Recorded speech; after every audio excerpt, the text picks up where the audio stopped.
But I really don't have any regrets. I really don't. I've lived exactly how I've wanted to. I've tried my hardest every single time. I didn't win the matches that maybe I should have always won, but I really gave it my all. So that for me is enough.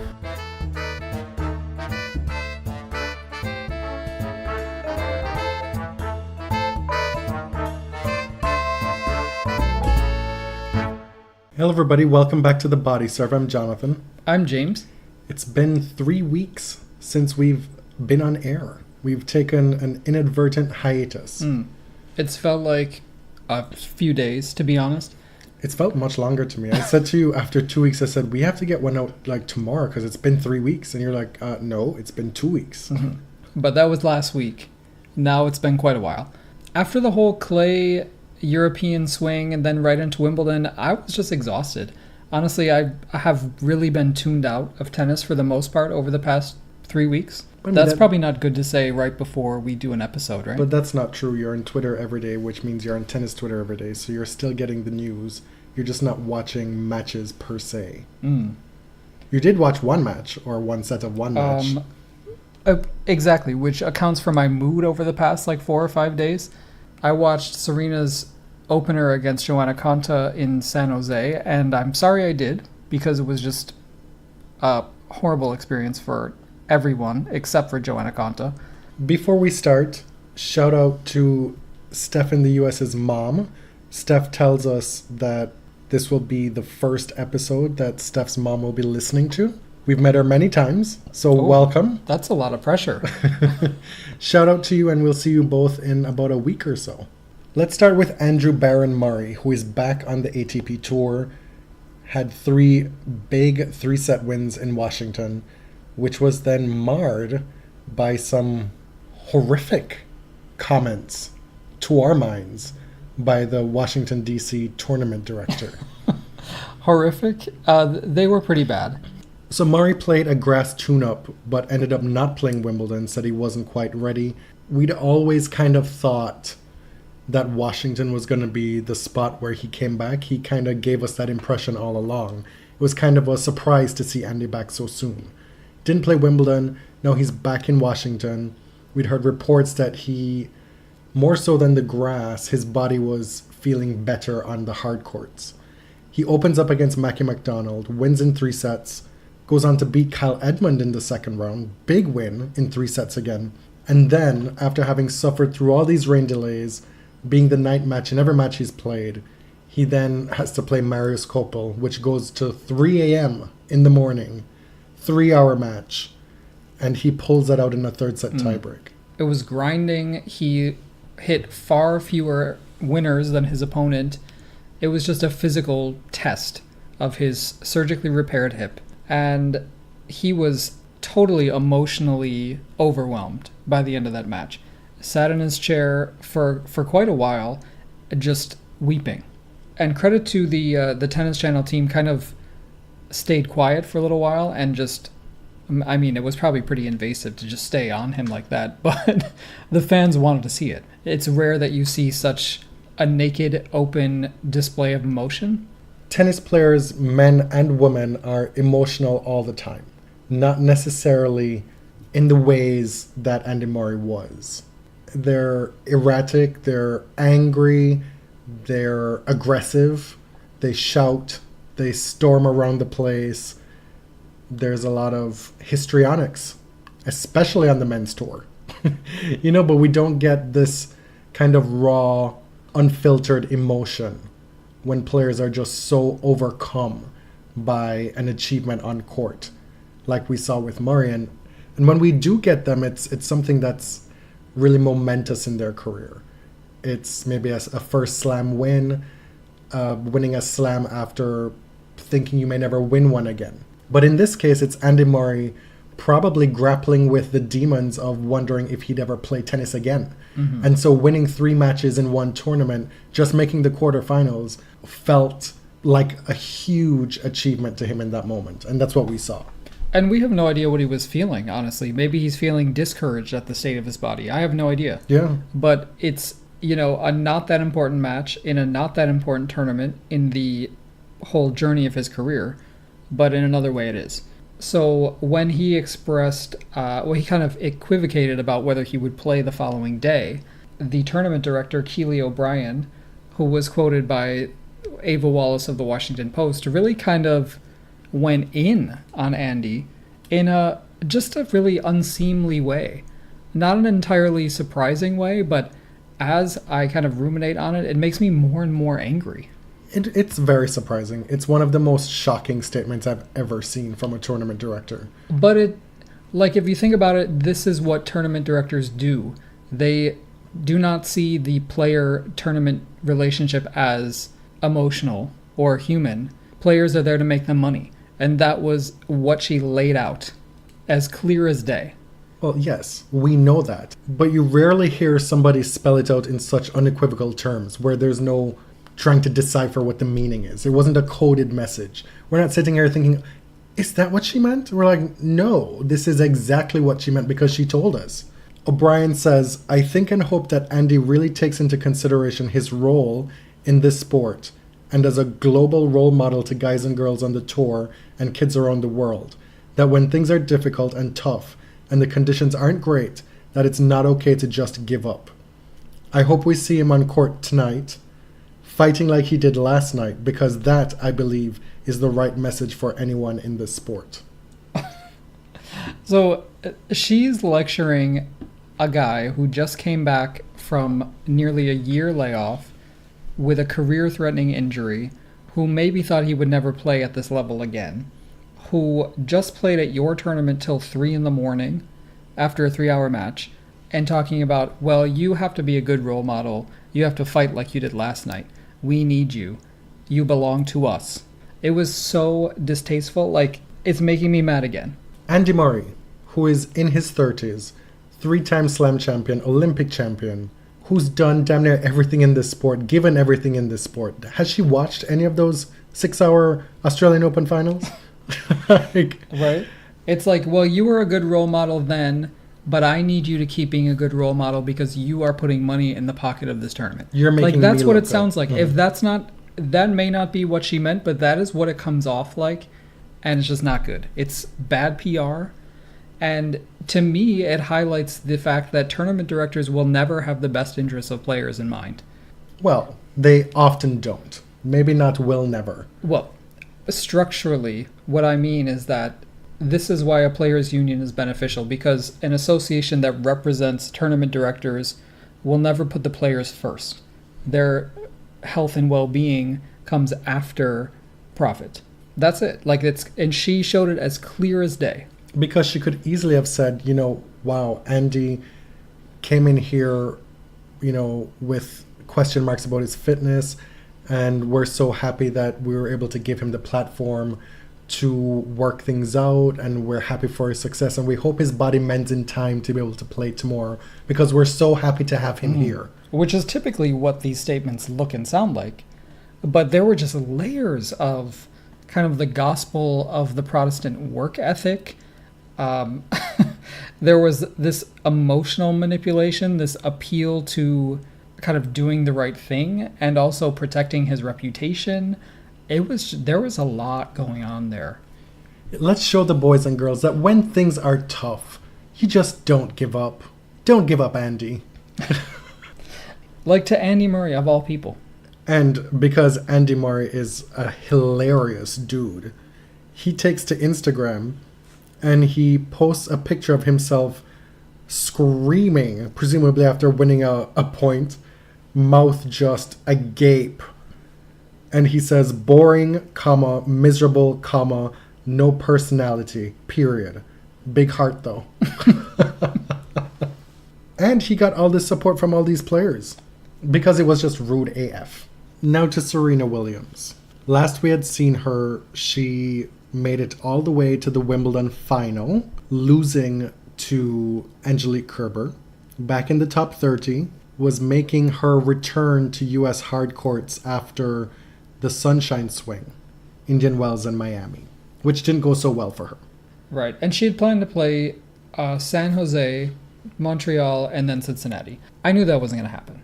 So I assumed that she was going to take one of those off. That's just too many. They're all back-to-back There are no weeks off in that stretch. But what happened was not exactly what I planned. So Serena lost her opener to Jo Konta, 6-1, 6-love. It was the worst loss of her career, and it looked every ounce of the worst loss of her career. I don't want to talk too much about it because it's really depressing to me. She didn't play well. Konta played exceptional tennis. Like, this wasn't the Konta that's dropped in the rankings over the last year. This was the Konta from 2016. Right. And there was no let-up. There was nowhere for Serena to hide. Her serve wasn't working. She held serve once, I think, the entire match. Every time she got to 30-all or, say, 15-30, you felt like maybe she got her teeth into a game. Konta was just there to snuff it out, or Serena just sprayed the ball all over the place. And midway through that second set, a look of total despair was on Serena's face, to the point where it seemed that she was on the verge of tears. Mm-hmm. Clearly something was going on. I mean, her game wasn't together, but we can only speculate on what was going on behind the scenes. For some reason, that week, that day, basically, this news came out in several different outlets that the killer of Serena and Venus's eldest sister, Yetundi, had been paroled in March. It's still unclear why this news broke in July when it happened in March. I didn't know about it when it happened. I can't imagine that the family wasn't notified in March, right? Like, I can't imagine this was the first that they had heard about it. I'm told that families have the option to sign up for something that notifies them. Oh, okay. So we don't know. We simply do not know. Maybe somebody in the family was notified and Serena wasn't told. Or maybe everybody knew, but still, with this being brought up in the press again, after maybe forgetting about it for 3-4 months, having to deal with it again made her even more emotional. For whatever reason, this is all speculation, right. But it was coincidental that this happened the same day that she had to play in San Jose. Mm-hmm. And it also may have nothing to do with this. We really have no idea. And then she pulled out of Montreal with personal reasons. So I don't really know what to expect from Serena. She is supposed to play in Cincinnati, so I really, really hope to see her there. I know that she's in Florida at IHOP right now with Olympia and Kwai Kwai. Oh my God. Kwai Kwai being poor doll. Olympia's new doll. Serena's grandbaby, as she says. Did you think that after the Wimbledon result that Serena was back? Forget about what we think may have intervened in causing this performance. Say this is just a bad loss without any added context. Does this surprise you after Wimbledon? Well, I didn't expect a performance like this, but I didn't feel that Serena was back after watching the Wimbledon final. Her performance in the final wasn't that great, and she didn't obviously face the caliber of opponent that she has faced on many of her title runs at Wimbledon. So I was encouraged but not convinced, let's say. I think it's clear that there's still a lot of work to be done, right? I don't think that's unfair. What is that? What is the work that needs to be done? Well, I don't know. I'm not her coach. I think she probably has a lot more conditioning to do. And that's just a matter of, like, it's going to take a while to get her body back to where it has to be. Like, she was in peak physical condition. No, I mean, I'm talking about what about her game needs improvement from what you've seen? Movement. To me, everything is going to come from that. It's movement. She's not getting to the balls. Her feet are not moving well enough. She's sort of bending over, hitting out of position. It's like everything is going to flow from that, I think. Fitness and the serve. And even more so if you're without the fitness and you don't have the serve, that's what's going to happen in San Jose. What are some of the other results that have happened since Wimbledon? Well, while you were sleeping, Fabio Fognini won 2 titles. Bastad on clay, and he just won Los Cabos on hard court in Mexico for his 3rd title this year, with that insanely dumb hair with the little rubber bands, and he looked like Pebbles from Flintstones. He looked like he went to Los Cabos to have a mini vacation and play a tournament. And he manages to get the winner's check and the trophy and get a bunch of points. So, I mean, what a successful week for him. Right. And all of a sudden he's having like one of the best years of his career. Easily. Dominic Thiem is steady losing in tournaments he shouldn't even be playing in. He lost at Hamburg at the 500 clay tournament there. He lost in Kitzbühel, which I guess it makes sense that he'll play it because it's in Austria. That's a 250. He lost to the eventual champ in Kitzbühel, Klizan. He's never beaten Klizan, as it turns out. I believe he's 0-3 now. Really? DC this week had 4 very young semifinalists, next gen all. Sasha Zverev happened to be the eldest of the 4. The defending champion and eldest of the 4. He beats Alex de Minaur in the final. De Minaur having a fantastic breakout year. Super stuff to start the year in Australia. And we often see folks have those big results and then kind of trail off. He's coming right back again. Hard court time, and he's back. A similar story with Tsitsipas. Is having a breakout year. He's won 22 matches so far this year, and he's only won 26 his entire career on the ATP main tour. He was ranked 91 at the beginning of the year. Now he's up to 27, most likely. An interesting little battle for world number 3 was on offer this week. With Juan Martín del Potro in Los Cabos, he needed to, in effect, outlast Zverev in DC to become world number 3 for the first time in his career. His career high has been number 4, which is kind of surprising that he's never in his career been higher than number 4. But, obviously, Fognini takes out Del Potro in the final in Los Cabos, and then Zverev defends. So the German remains number 3. And Juan Martín will have to try again. Zverev does have Rogers Cup to defend. That's 1,000 points. The tour never stops. He's got to get to Toronto right away and work on defending that title.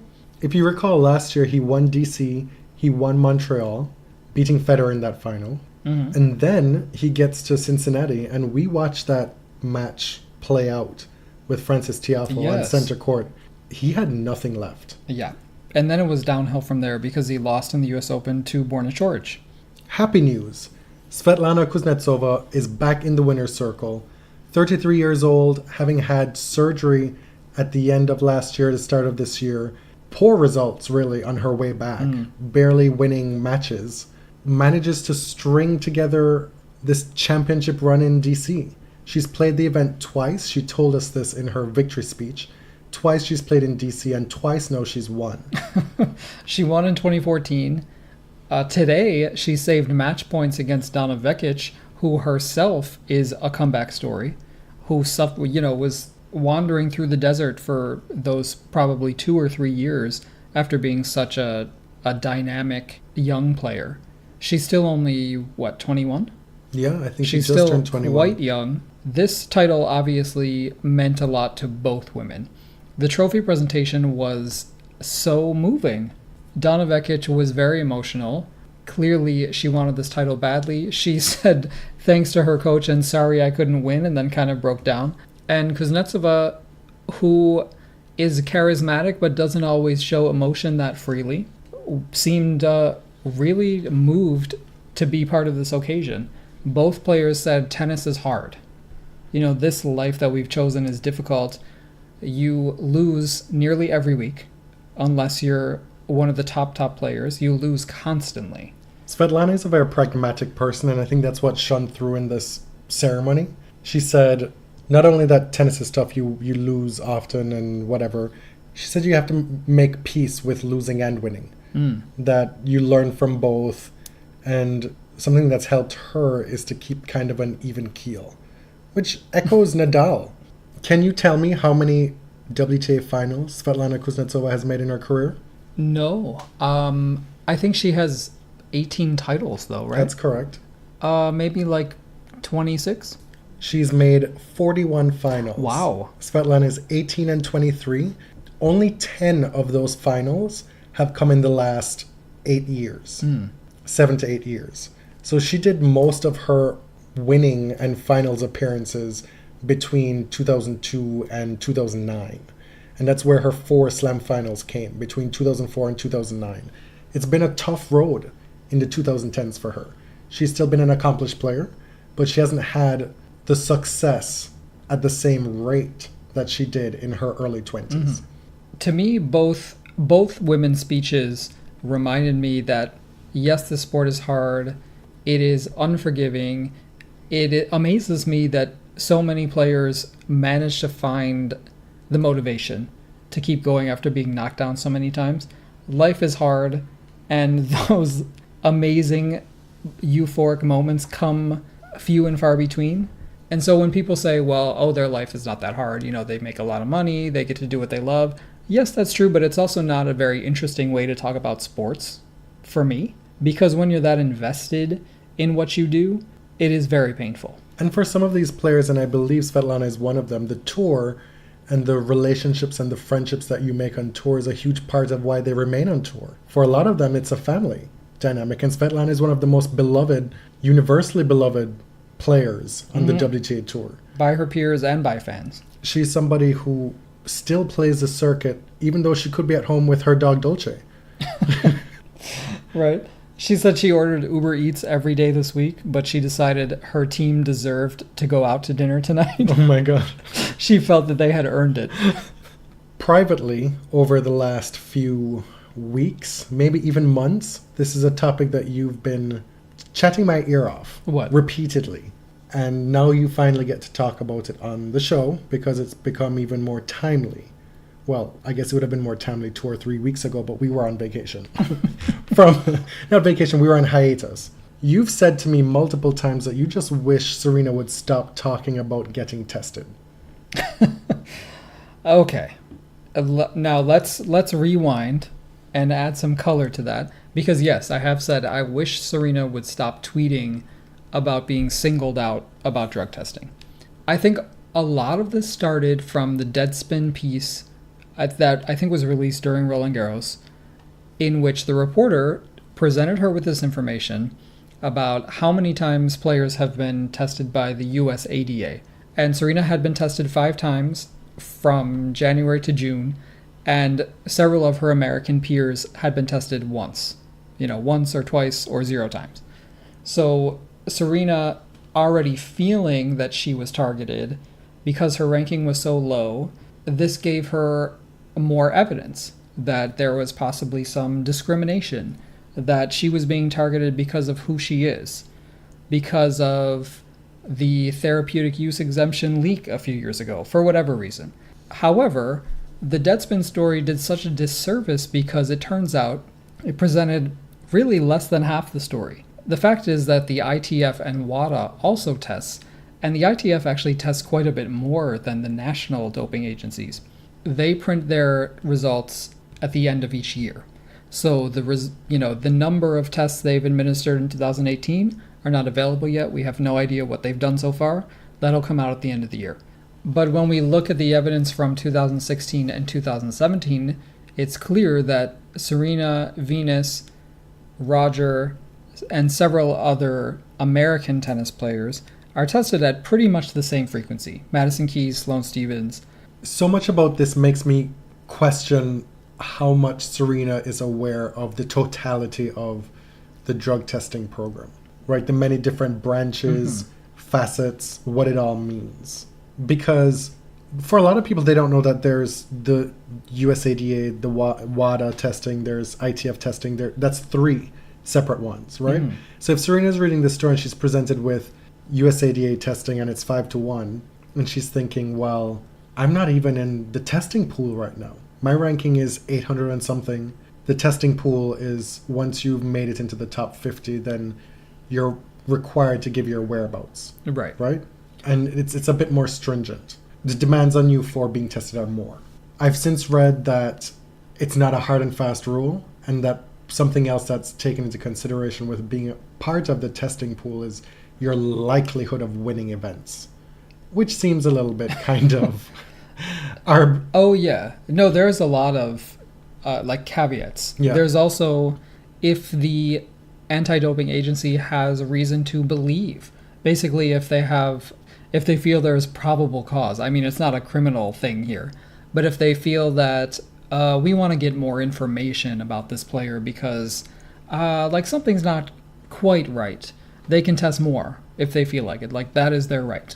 So I think Serena said or hinted that, oh no, I'm being tested a lot for somebody who's ranked so low, but not really framed within the specific parameters of, well, I'm not in the testing pool, why am I being tested? Right. You know, Right. there's a lot of imprecise language that's being used by everybody involved, by the person who wrote the Deadspin article, by Serena in talking about this and tweeting about this. She's using language that will incite a certain response from her fan base mostly.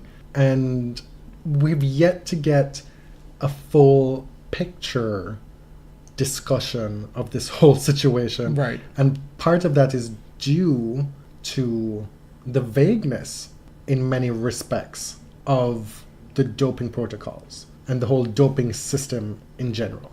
It's a lot. Oh, you know, you and I have tried to tackle this on several episodes. When something comes up, when the Cornet thing comes up, when Tomas Bellucci's bespoke vitamins came up, Pastagate. we try to take these things seriously and actually do some research, because it's hard to understand, I think, for just a casual fan. It's not that interesting to read these reports. So here's what we know. We know that the ITF accounts for almost 75% of an athlete's testing, of elite tennis players. WADA, as we mentioned, can also test. It reserves the right to test, but apparently it rarely actually does. National testing, so like the USADA, whatever they have in the UK, France, etc., those national agencies have jurisdiction while the athlete is in their home country, and while the athlete is out of their home country, the ITF has jurisdiction.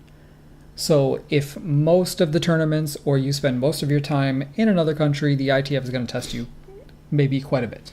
We've heard from Roger Federer that he says he's probably been tested like once in Dubai, which is alarming. He knows the tester in Switzerland. Like, he just comes around to the house whenever. But the testers aren't in Dubai. Right. Right? And but if to get Roger to is in Dubai- Dubai, they should go to preserve the integrity of the system, right? Because it's not just Roger. So many players train in Dubai now. Yes. And your point in saying that is, it seems that there are more testers available in southern Florida than there is in somewhere like Dubai. Right? Well, of where course, the Bryans which would make train, where sense. the Williams train in Florida. It makes sense that they might get tested more because they don't have to fly across the ocean to a totally different continent to go Right. test somebody. I think I hesitate to say that Serena is right or wrong in feeling hard done by. We don't know her situation. It's hard for me to... I mean, it's hard for anyone to sit on the sidelines and say, oh, she just needs to shut up and play tennis. Or, on the other hand, oh, yeah, she's totally right. She's being discriminated against because of who she is. I can't say that either.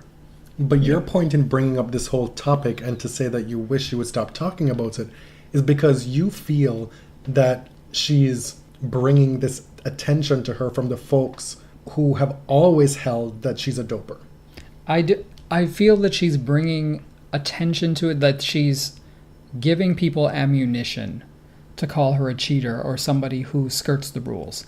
And maybe I'm wrong, and you can tell me I'm wrong, because there will always be those people regardless of how she decides to approach it. Like, when she beats these records, if she beats all the records there are, there's going to be another way to discount her achievements. And it's going to be she cheated. She was on drugs. There's going to be a way to knock her down a peg. Always. For the rest of time. But why get on Twitter and give people a reason? We had a very helpful kind of explainer stories from the New York Times and from ESPN that painted a fuller picture of the doping system and gave some context to Serena's complaints. Now, Kamakshi Tandon has been roundly criticized by the army, but tennis Twitter just went off on this story. I read it again today, and I'm not trying to beat up on her, but man, we are using stolen, leaked, private medical data to make arguments here, and it just makes me uncomfortable. And I have to wonder, like, what are the ethical guidelines when you're using data that was illegally gotten? Is it now part of the public sphere and fair game because it's now Right. out there? So apparently it is. So Tandon's story was about Serena's therapeutic use exemptions. It explained, I mean, there was a lot of helpful information about that. It was a well-researched story But the part that made me very uncomfortable from a journalistic point of view was when the writer started talking about Serena's symptoms at the 2015 French Open, where she took corticosteroids and tried to diagnose her and then speculate whether the drug she was taking would have a positive effect on her sickness. It was bizarre. And in my opinion, not the role of a journalist. It was very strange to me and really inappropriate. I think there's scope to flesh out TUEs. That's something that folks don't have a good grasp on for the most part. And this practice whereby players are given TUEs retroactively doesn't do players any favors in the court of public opinion as far as are they doping or not. So can you explain what that means? Retroactive TUEs? So a therapeutic use exemption is the official term when a player is granted use of a drug or a treatment that would normally be banned, but because a doctor has said that they absolutely need it for the preservation of their health and for their well-being, they're allowed this one-time usage. Now the retroactive part, though. The retroactive part, in the case of Serena, for example, she's sick at the 2015 French Open.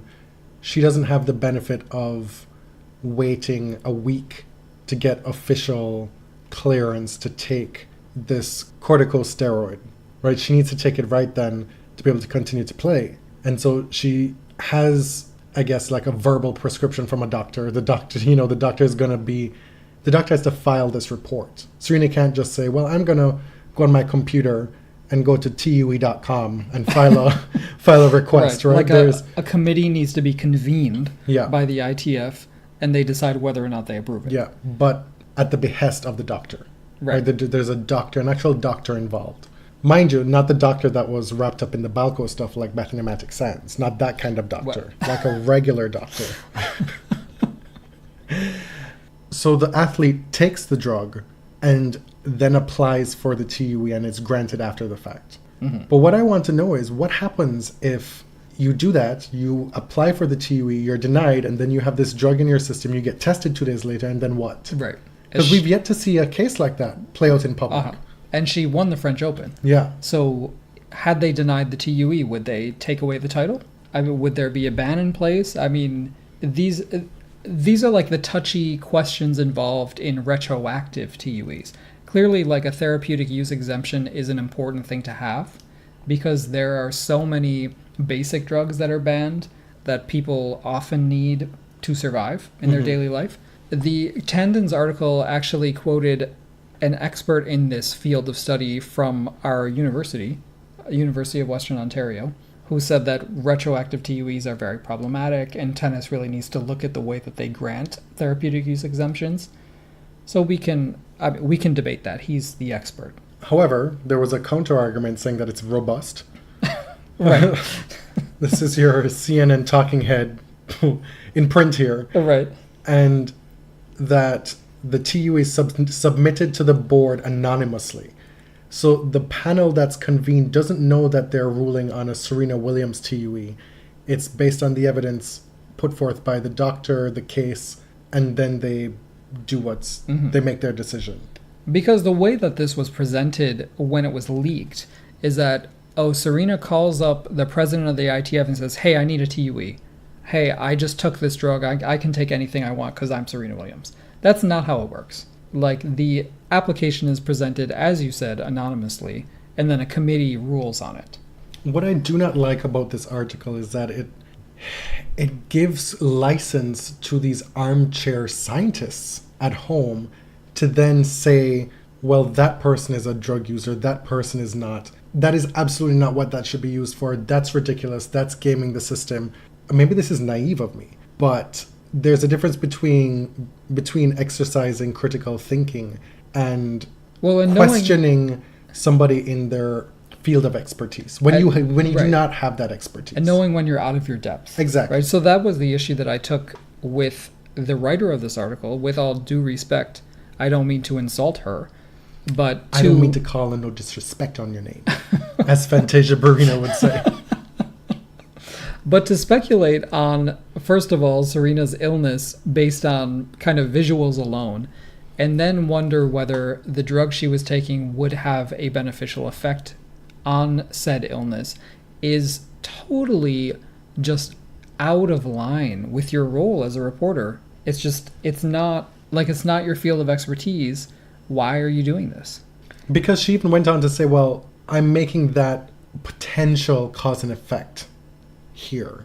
Right. But they might also be something totally different. But it might be wrong. It might be wrong, and why? it might be something totally different that was at play, that was So why the cause for the TUE. Like, why would you put that in print if it's pure speculation? I am just shocked that would make it through an editor. Well, it is tennis.com. This is not... Let's be real here. Well, it's owned by Sinclair. Yeah. We know that newspapers and magazines around the world have lost copy editors. For as much as we decry the decline of traditional print journalism and even the big house papers, we've been critical of stuff written in the New York Times and all these big papers. Tennis.com is not that. And so Right. to expect that they would have the same standards as the New York Times, which is lacking at this point, is a bit of a stretch. Okay. Well, I don't think we mentioned at the beginning of the episode that part of this is a listener mailbag. We solicited questions and we got tons of very interesting questions. And so we're going to kind of take them piecemeal because we can't answer them all in one. Well, the idea was to have a bank of questions that we can then draw on to answer in future episodes. We'll keep soliciting them and adding them to our database. We have a file now, and then we'll just pull from that database Yes. when it becomes timely or if we need to fill a segment. This anti-doping discussion brought up a question from Sam, who was at top_tennis. She asked, what is our ideal kind of anti-doping testing infrastructure? How would we actually structure the system if we were the ones in charge? And that is a very big question, but it's interesting to me.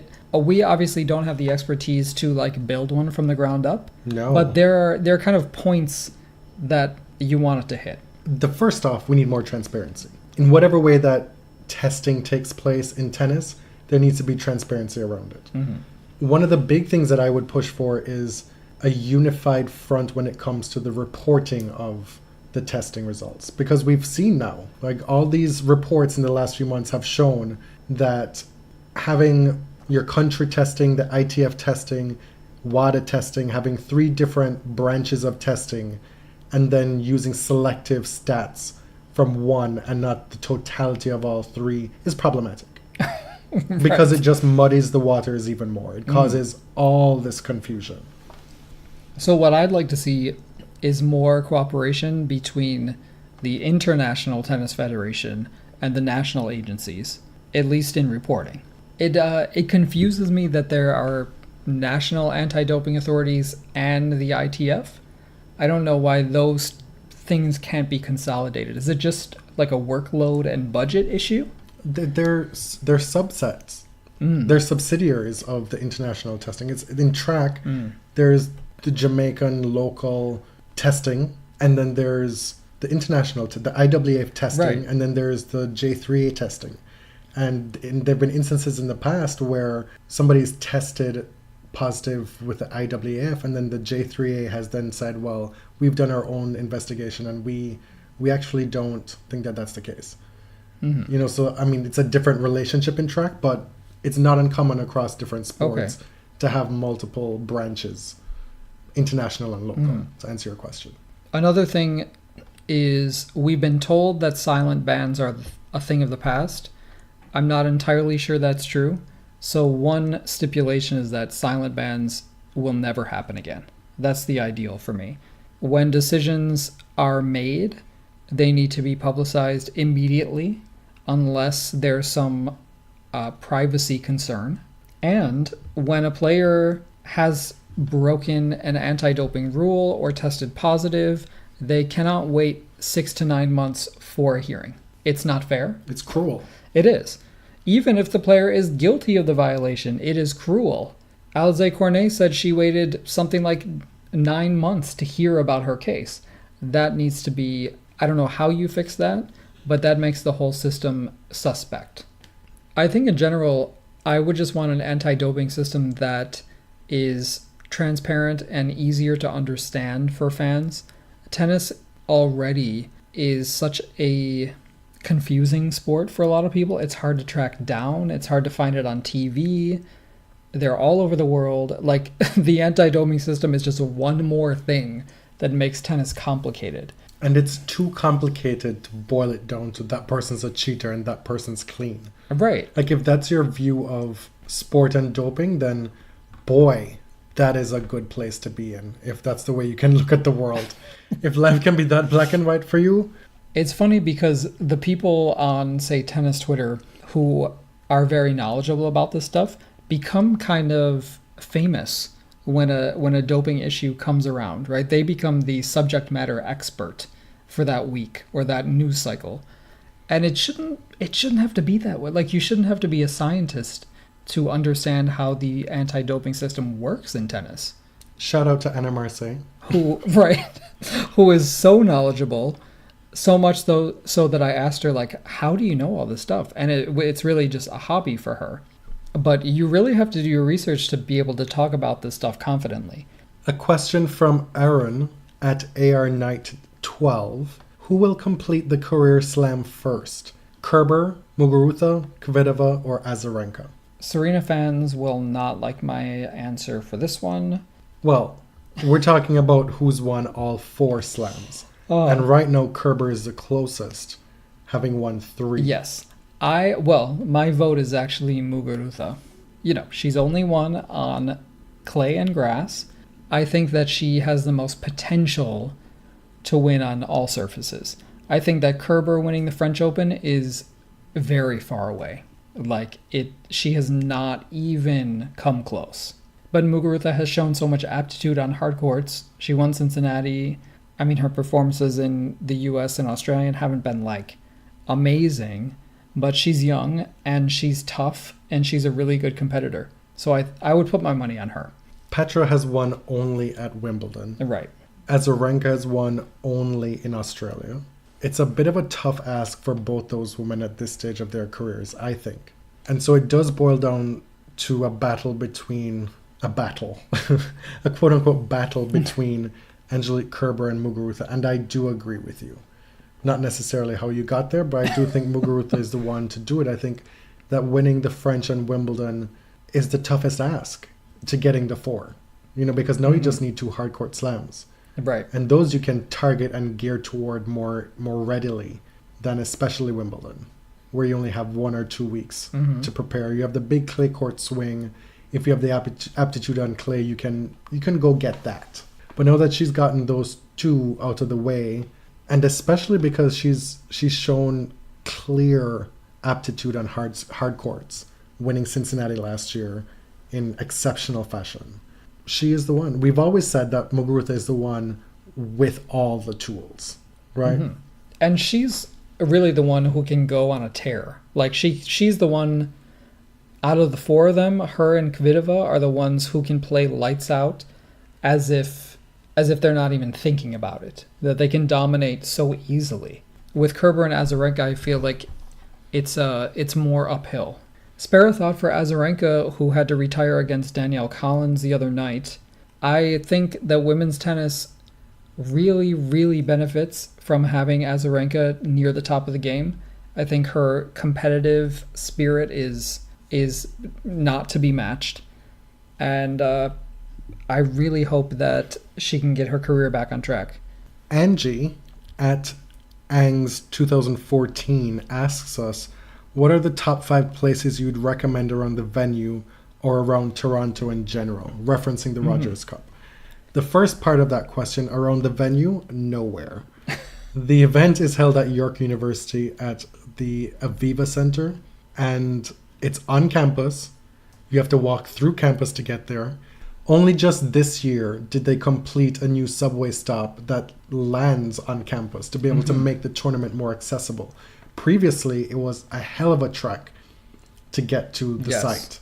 If you were taking public transit, it was a long subway ride to the terminus, then you had to take a bus to the university, and then it's a hell of a walk to the actual venue on the campus. And campus is very spread out.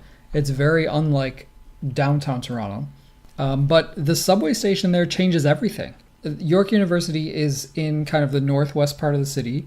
It is near Jane and Finch, which is kind of a largely West Indian neighborhood.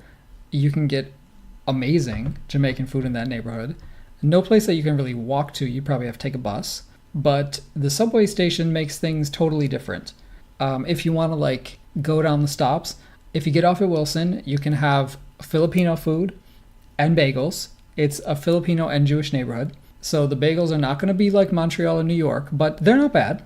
If you get off at Eglinton West, that's basically Little Jamaica. St. Clair West is, now it's kind of like hipster bougie strollers, but it's close to Toronto's second Little Italy, which in my opinion is better because Italians actually still live there. I don't think you're answering the question at all. I'm telling them take a trip down the Yonge University subway. Okay. Angie wants to know what are the top 5 places in Toronto you'd recommend. Oh. I'd recommend the Toronto Islands. Yes. Pick whichever one you want. Go 3 separate days if you want. You can take a ferry or a water taxi to the islands.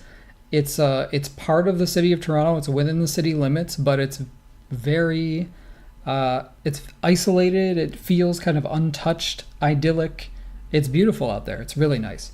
Angie asked me about Rec Room, which is they just built it across from the Sky Dome and the CN Tower like last year. She's upset with me that we have not been there yet, so we'll have to get there this year. It was explained to me by somebody who was like, "Oh, I think I'm gonna go." I'm like, "What is that?" And I was like, "No, I don't think I'll be going." It's like an adult arcade thing with drinks and food. So we enjoy going to the islands. I would also recommend going to St. Lawrence Market area. Then you can walk down to the lakeshore, take a walk along the lakeshore. That all can be done in one day, really. Because that's right by where the ferry terminal is to go to the islands. And there are any number of places you can go eat on the waterfront down that side. I always recommend people visiting Toronto, stay away from kind of the Yonge Street, CN Tower, downtown tourist areas. The Yonge Dundas Square? No. Definitely a hard pass. No. So visit the Gay Village on Church and Wellesley. Visit College Street, Queen West, obviously, but Bloordale, St. Clair West. Like there are so many great neighborhoods in Toronto that gives you kind of a different feel. And look at areas based on the food as well. If you want really great Vietnamese, it's all over the West End. There's the Lakeview Diner, which is a historic location at this point. Many films have been shot there. Hairspray was shot there. There's a wall with all the famous actors who've been in the place. The best advice is to stay off the beaten path. I love this question. From Peter, TieGuy84. If y'all were single, would you go on Love Island? Which tennis players would you bring? Hat tip to Courtney Mania for the inspiration.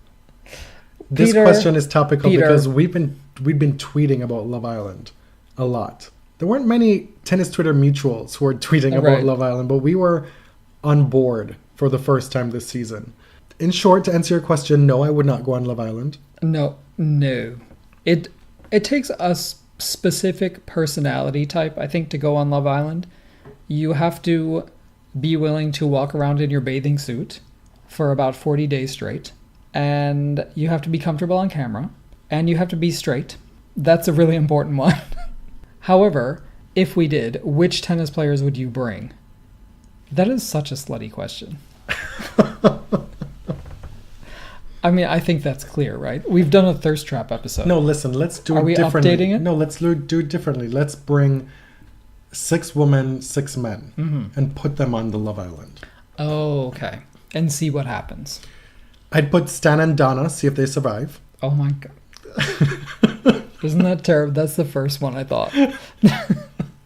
See if Stan is coming back with somebody else after his first trip to Casa d'Amor.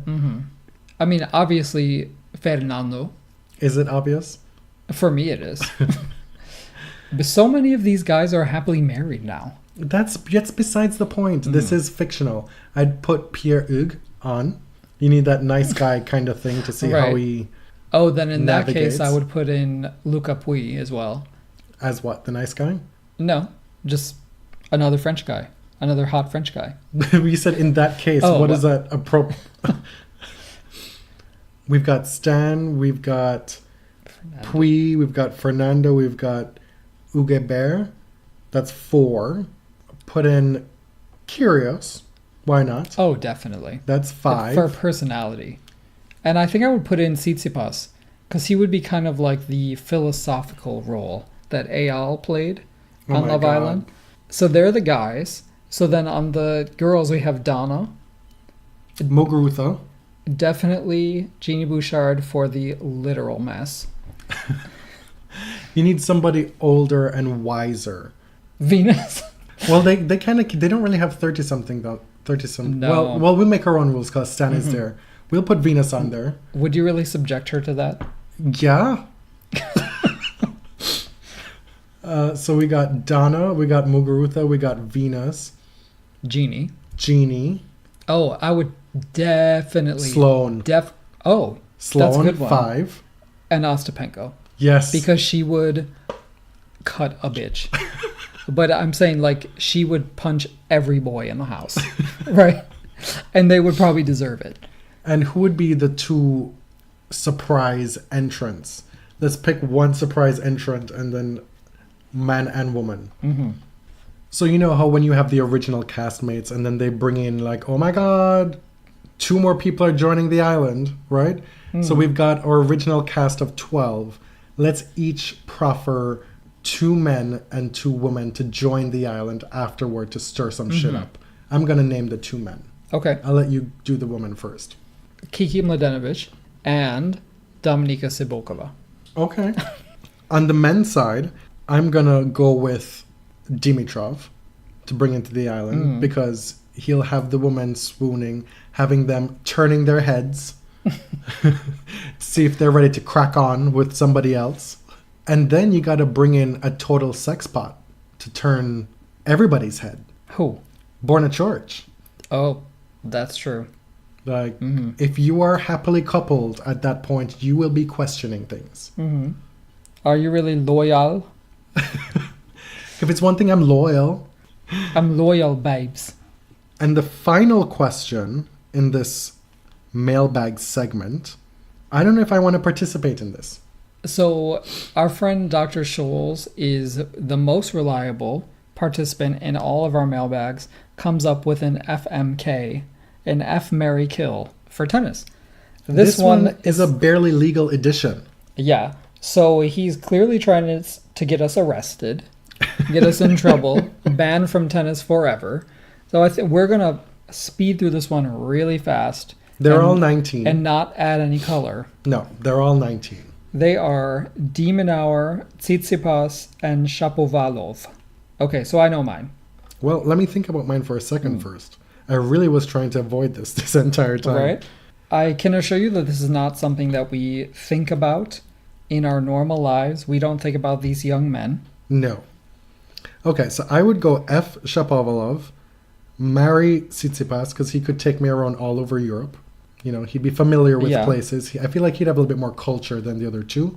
And I would have to kill Diminar, just because he just reminds me the most of being illegal. Wait, you would F Shapovalov? He's like literally the least attractive of the 3. If you have to F one of them, Oh, I mean, okay. you're going to be effing somebody you marry, presumably.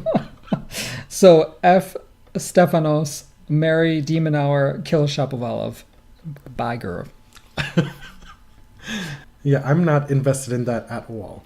If that's your bag, go for it. Go ham in our mentions. Yeah, if you're like 13 years old, go for it. No, but you know what? I had a discussion with somebody earlier this week because they had frequented the gay beach in Toronto. And the story was relayed to me that one very opinionated straight woman was chastising a 38, 39-year-old gay man for being like interested in a younger lad on the beach. On the beach? Yeah, the kid was like 20, 21, And she was like, that's like pedophilic. And I was like, bitch. Like, A, mind your business. right? B, this is a historically gay space. And 3, And 3, May-December romances have been the foundation of gay life. right. And this one in particular was legal. Exactly. Like, take your judgment elsewhere. How dare you bring your judgment and your heteronormativity? Take your judgment to fucking Crate and Barrel or wherever you people hang out. Lord. I was so repulsed at work when I heard this story. And this was me defending somebody I don't even like. Anyway, on that note, that brings us to the end of episode 131. We will be coming back to you very soon because we're heading to Cincinnati in 5 days. We head down Saturday. We drive all day to get there. And we'll be on site, ready to work on Sunday. Through the end of the tournament. We'll both be in press right through the end of the tournament. We'll celebrate my birthday in Cincinnati, which has become tradition. So look out for all our Cincinnati goodies in the coming week and a half. Thanks for your questions, and thanks for listening to us answer them. I'm James. I'm at ElliotJMR on Twitter. I'm Jonathan. I'm at tennis_John. We are at The Body Serve on Instagram and Twitter. Till next time. Thank you. Thank you very much.